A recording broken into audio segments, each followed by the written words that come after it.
새해가 되면 새삼스레 조금은 설레이는 마음이 들곤 합니다. 몇 가지 계획도 세워보게 되고 또 새로운 변화와 결단을 시도해 보기도 합니다. 새해라 해서 특별한 것은 아니고 작년의 어느 날과 특별히 다른 것은 아닐 겁니다. 하지만 한 해라는 시간의 시작이기에 특별한 것이겠죠. 여러분, 어떤 시간에든 시작이 있습니다. 한 해에만 시작이 있는 것이 아니라 여러분 개개인마다 독일 생활에도 시작의 순간이 있었을 겁니다. 학업에도 시작이 있었고 또 학업을 마치고 본격적으로 일자리를 잡아 일을 시작하던 그 설레이던 첫 순간도 있었을 것입니다. 사랑하는 사람을 처음 만났던 순간이 있었고 그 사람과 결혼하여 부부가 된 첫 시작의 나날들이 있습니다. 그와 같은 우리 삶의 스토리 속 여러 시작들, 여러 출발의 순간들을 우리는 기억하고 또 추억합니다. 그래서 누군가에게 그 이야기를 하자면, 들려주자면 시간이 가는 줄도 모릅니다. 더 나아가 비록 여기 계신 분들 아마도 천재가 아닌 이상 전부가 기억하지 못하시겠지만 의식 바깥의 사건이겠지만 한 사람 한 사람마다 어머니 뱃속에 생겨나 세상에 태어난 생애의 시작, 출발점이 있었습니다. 그 순간, 그 시작이 있었기에 오늘 우리가 존재하는 것이죠. 우리는 그 순간을 알지 못하고 우리는 그 순간을 기억하진 못하지만 어머니와 아버지를 통해 또한 여러 친척들을 통해 나라는 존재의 시작, 나라는 존재의 기원에 관하여 듣습니다. 남남이었던 어머니와 아버지가 어떻게 만나게 되었는지, 어떻게 결혼을 하게 되었는지, 어머니가 나를 뱃속에 가지셨을 때 어떤 꿈을 꾸셨는지, 나를 뵌 상태에서 어떤 음식을 즐겨 찾으며 몹시 즐겨 드시곤 했는지, 그리고 낳으실 때 얼마나 고생을 하였는지, 또 아기가 태어난 뒤에 어떤 에피소드들이 있었는지를 우리는 듣습니다. 시작과 기원에 관한 이야기는요, 그저 개인의 존재에만 국한되는 것도 아닙니다. 우리가 학교를 다니기 시작하면서 우리는 우리의 나라, 우리의 민족이 어떻게 시작되었으며 어떤 과정을 걸쳐 지금에까지 이르게 되었는지를 듣고 배우기도 합니다. 그러니까 개인의 차원이든 가족의 차원이든 민족과 국가와 같은 집단의 차원이든 인간의 시작과 출발점에 대하여 묻고 말하고 듣고 배웁니다. 이를 통해 인간은 자기 자신이 누구인지를 알아갑니다. 자기 자신이 누구인지를 떠올립니다. 그것을 기억하고 되새깁니다. 이를 통해 잃어버린 방향을 다시 잡고 내 자신을 다시 되찾습니다. 여러분, 오늘 본문 말씀 창세기 1장 1절은 한 시작에 관한 이야기입니다. 우리만큼이나 성경도 시작과 출발과 처음과 기원에 대하여 들려주고 싶은 이야기가 참 많습니다. 여러분, 창세기라고 부르잖아요. 성경의 첫 책을 영어로는 제네시스라고 하죠.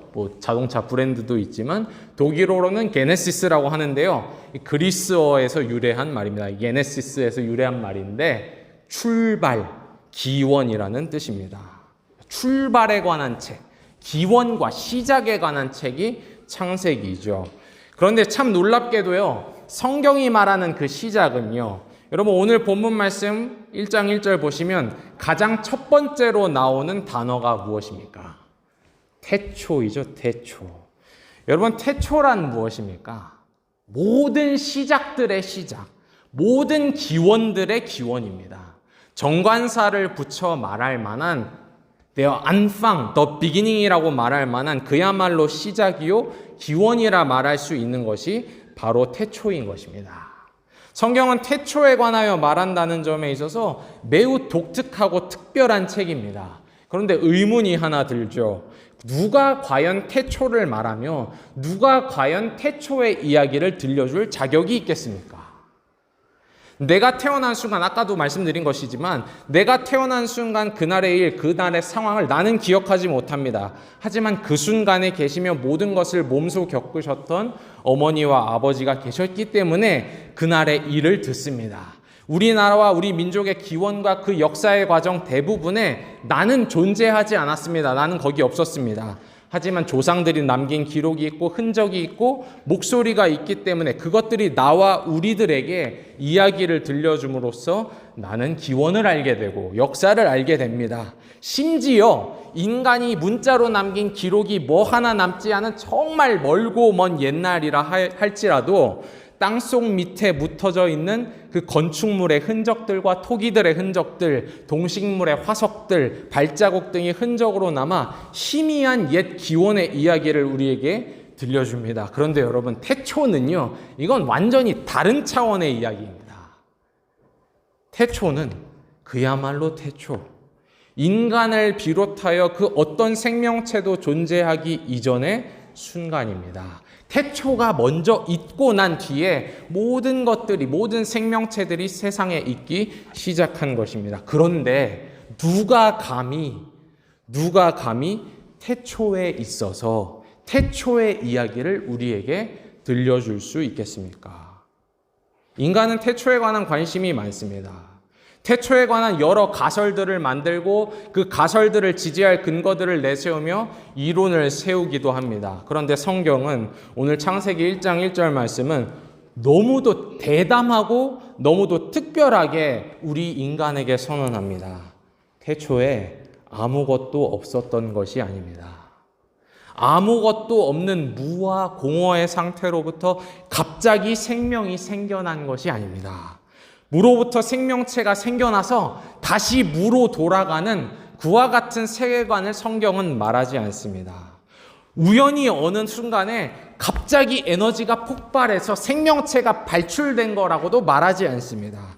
도리어 성경 오늘 창세기 1장 1절은 뭐라고 말씀합니까? 태초에 모든 것이 시작된 모든 기원들의 기원인 그 순간에 이미 누군가가 거기에 계셨습니다. 그분은 누구십니까? 여러분, 오늘 본문 1장 1절에서 두 번째로 등장하는 단어가 무엇입니까? 바로 하나님입니다. 하나님. 여러분, 오늘도 우리가 하나님의 이름을 부르며 예배할 목적으로 새해 첫 주일에 이렇게 모였는데요. 여러분, 우리가 믿고 우리가 부르고 때론 우리가 너무도 쉽고 가볍게 우리 입술에 자주 올리곤 하는 그 하나님은 성경에 따르면 참으로 크고 놀라우신 분이십니다. 참 거대한 분이십니다.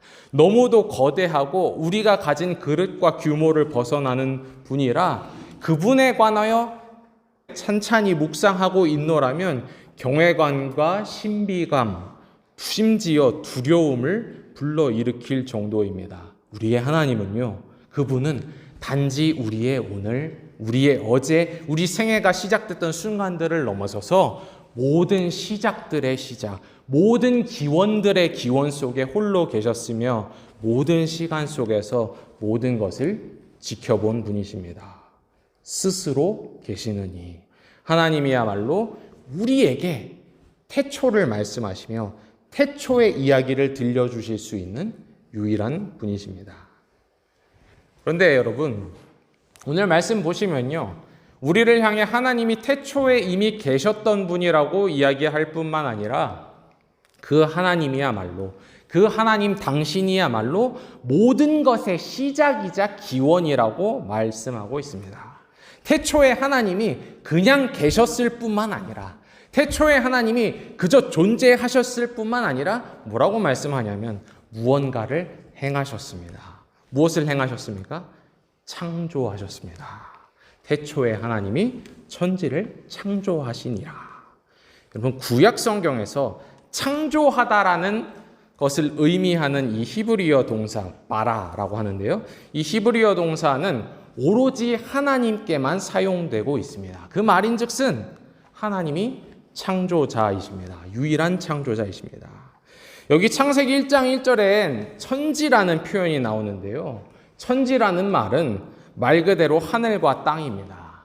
그러나 문자적으로 하늘 그리고 땅 단 두 가지만을 가리키는 것은 아닐 겁니다.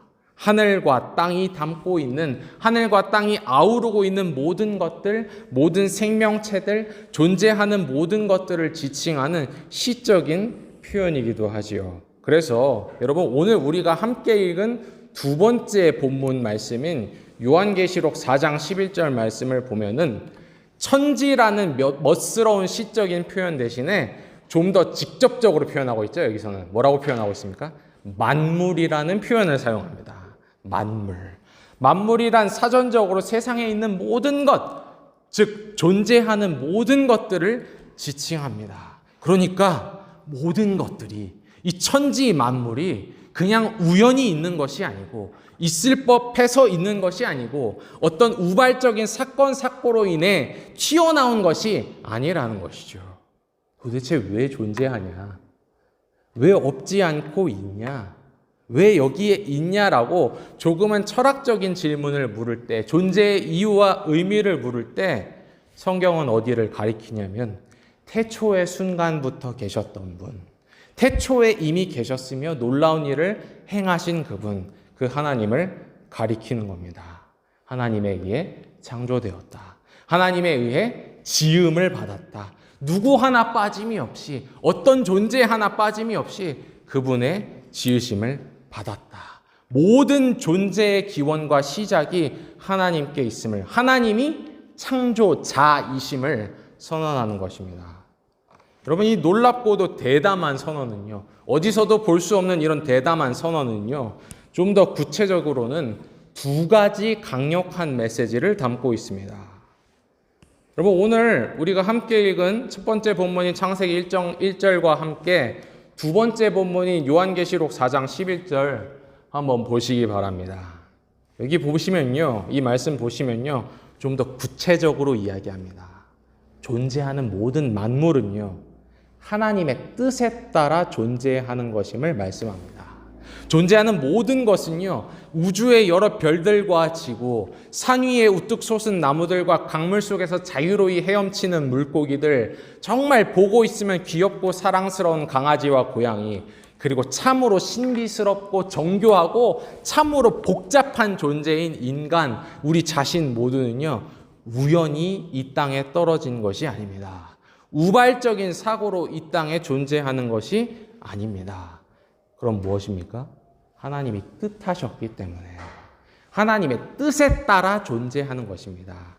하나님이 태초에 우리를 포함한 만물을 바라셨고 있기를 원하셨고 의지하셨기 때문에, 우리가 이 땅에 존재하고 있기를 원하셨기 때문에 지음을 받아 존재하는 것입니다. 그러니까 여러분, 창조는 이미 그 자체로 긍정입니다. 존재를 향한 긍정. 나는 네가 있기를 원했다. 나는 네가 있기를 원해서 너를 지었다라는 메시지가 그 안에 담겨 있습니다. 둘째로, 하나님이 천지 만물을 창조하셨다는 것, 만물을 지으셨다는 그 성경의 대담한 선언은요, 하나님이 뜻하시고 하나님이 의지하시고 하나님이 마음에 품으신 것이 그저 하나님의 생각 속, 하나님의 마음 속에만 머물러 있지 않았다는 것. 즉, 하나님은 자신이 뜻하시고 의지하시고 원하시고 바라시는 것을 정말 있도록 하실 수 있는 분, 존재를 불러일으키시고 사고와 생각에 생명을 불어넣으실 수 있는 능력이 있으신 분이라는 것을 의미합니다. 여러분, 이 점에 있어서 우리 사람들, 우리 인간들은요, 하나님을 참 많이 닮았습니다. 그렇죠? 우리 생각 속에 있는 것들. 여러분, 우리가 새해라서 계획도 세우곤 하는데, 우리 계획들, 아이디어들, 그거를 그래도 한번 현실로 만들어 보려고, 실체를 만들어 보려고, 구현하고 실현해 보려고 우리도 애를 쓰지 않습니까? 근데 여러분 잘 아시죠? 벌써 4일이 지났는데요, 계획을 이루는 것이 절대 만만치가 않죠. 아이디어를 현실로 만들어내는 것이 절대 만만치가 않아요. 때론 고생 끝에 이루기도 하고 정말 기발하고 놀라운 결과물을 만들어내기도 하지만, 막상 만들어낸 결과물이 완전히 내가 계획하고 생각한 바를 반영하지 못하거나, 또 기껏 만들어냈는데 전혀 예측하지 못한 그런 또 다른 문제들을 불러일으켜서 당황하기도 합니다. 그리고 때론 아무리 애를 써봐도 뜻한 바, 마음에 품은 바, 내 아이디어를 전혀 이룰 수가 없어서 퍽 실망하기도 합니다. 인간은 그런 면에서 하나님과 참 닮았는데 하나님과 같지는 않죠. 그런데 오늘 짧은 성경 구절은 우리에게 분명히 말하고 있습니다. 하나님의 의지, 창조자의 의지는 절대 의지라는 것을 말하고 있습니다. 왜냐하면 왜 그것이 절대 의지냐면 하나님은 자신이 뜻하고 의지하고 바라시는 것을 만드시고 창조하시고 거기다가 생명을 불어넣으실 수 있는 분이시고 실제로 그렇게 하셨기 때문입니다. 그런 의미에서 우리가 폭넓게 좀 더 깊게 생각을 해보면 하나님이 만물의 창조자라는 이 성경 첫 말씀, 첫 선언, 첫 가르침은 우리로 하여금 그 하나님을 신뢰하고 그 하나님이 하신 모든 말씀들과 약속들을 붙잡고 믿고 신뢰할 수 있는 근거가 되기도 합니다. 왜 그렇습니까? 그분은 이미 창조 때부터 뜻하신 바를, 약속하신 바를, 의지하시는 바를 행하시는 분이기 때문입니다. 이미 창조 사건이 성경의 가장 첫 이야기가 그것을 말하고 있기 때문입니다. 모든 시간의 시작, 태초에 뜻하시고 의지하신 바를 창조하셨던 그분이 결국에 시간의 모든 끝, 종말에도 모든 약속하신 말씀들을 하나도 빠짐없이 온전히 이루실 거라고 믿는 겁니다. 그게 기독교의 믿음입니다.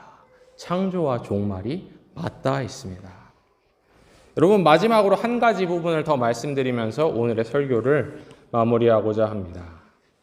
하나님이 이미 태초에 계셨으며 모든 시작들의 시작, 기원의 기원들에 하나님이 홀로 계셨으며 태초에 천지 만물을 창조하신 창조자라는 이 성경의 참 대담하고도 놀라운 선언은 결론적으로 우리에게 무엇을 말하고 있냐면 하나님이 창조주이심을 선언합니다.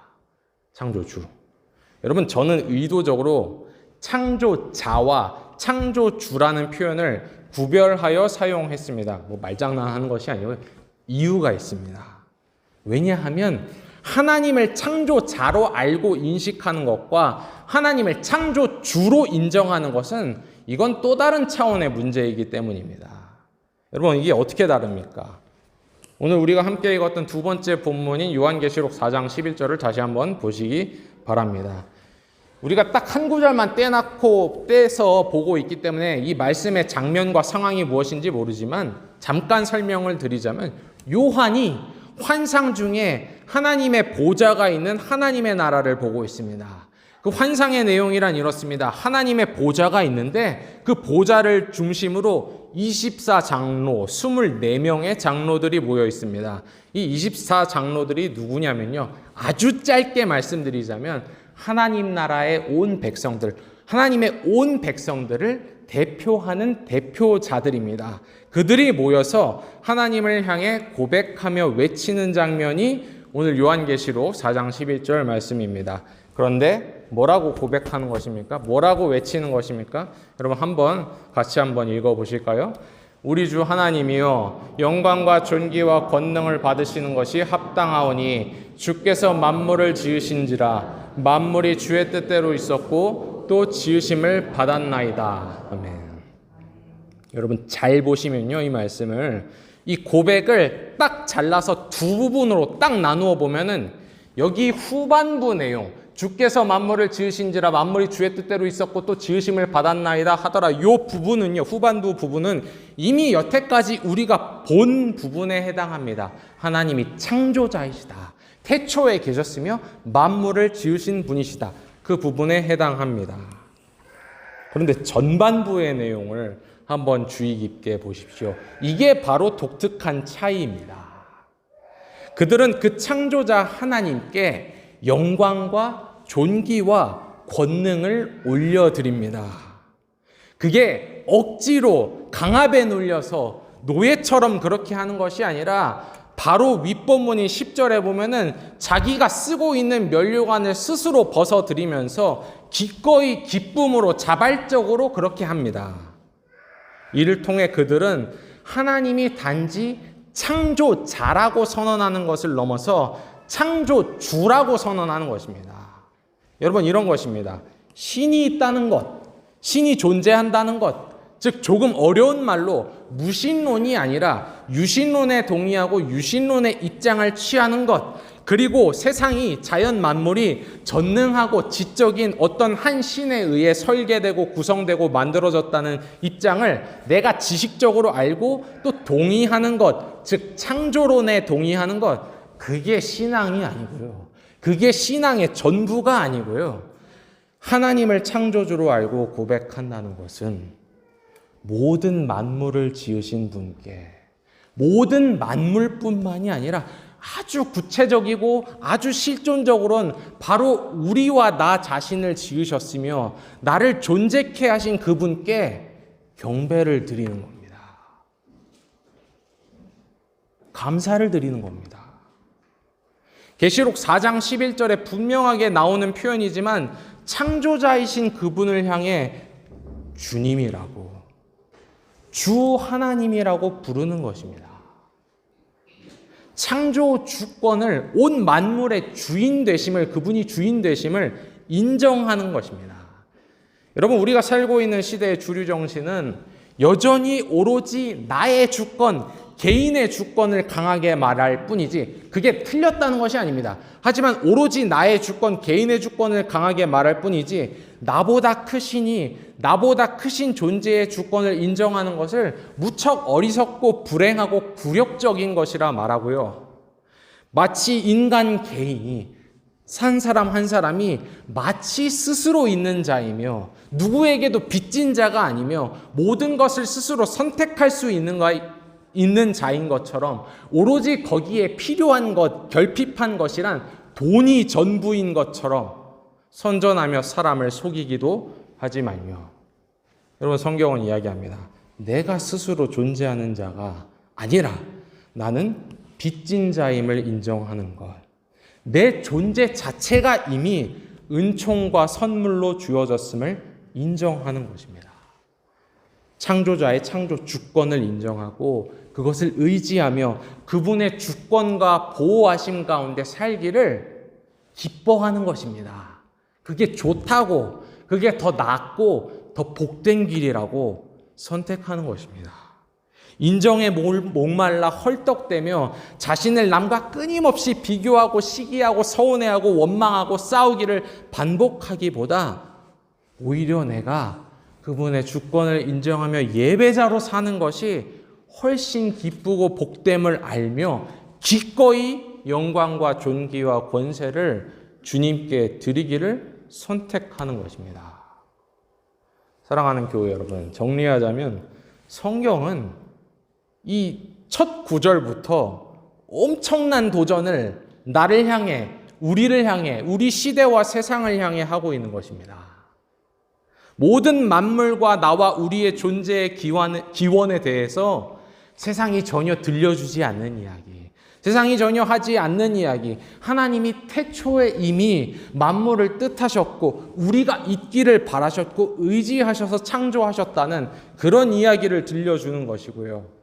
창조자이신 하나님을 창조주로 인정하고 감사하며 경배하는 삶의 모습, 그 독특한 삶의 방식, 그 라이프 스타일이야말로 그분의 지으심을 받은 피조물된 인간으로서 참 마땅하고 또 복된 삶이라고 선언하는 것입니다.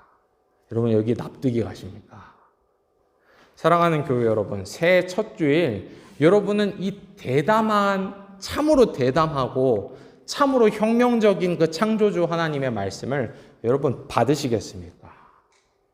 여러분이 그분의 지으심을 받았으며 그분의 보호하심 아래 거하는, 기꺼이 그분의 보호하심 아래 거하는 그런 복된 피조물로 하루하루 살기를 선택하시겠습니까? 나와 우리 온 만물을 지으신 하나님을 기억하며 그분께 감사하며 그분의 존재를 기뻐하고 그분의 이름을 부르며 그분을 찾는 피조물의 삶, 예배자의 삶이 곧 그게 나의 삶이라고, 그게 나의 삶의 방식이라고 그렇게 결단해 보시겠습니까? 태초에 만물을 창조하셨으며 또한 만물을 늘 새롭게 하시는 창조주 주 하나님께서 여러분의 삶에, 또한 저의 삶에 뜻하신 바를 이루시기를, 우리 삶에 어둠처럼 우리를 짙게 들이우고 있는 그 혼란 가운데 빛을 비추시고 질서를 잡아주시기를, 우리 삶에 새로운 일을 놀랍게 행하시기를 기대하며 소원하며 간구합니다. 창조주의 선한 의지와 선한 능력이 올 한 해 우리를 감싸고 붙들어 주시기를 성삼위 하나님의 이름으로 축원합니다. 아멘.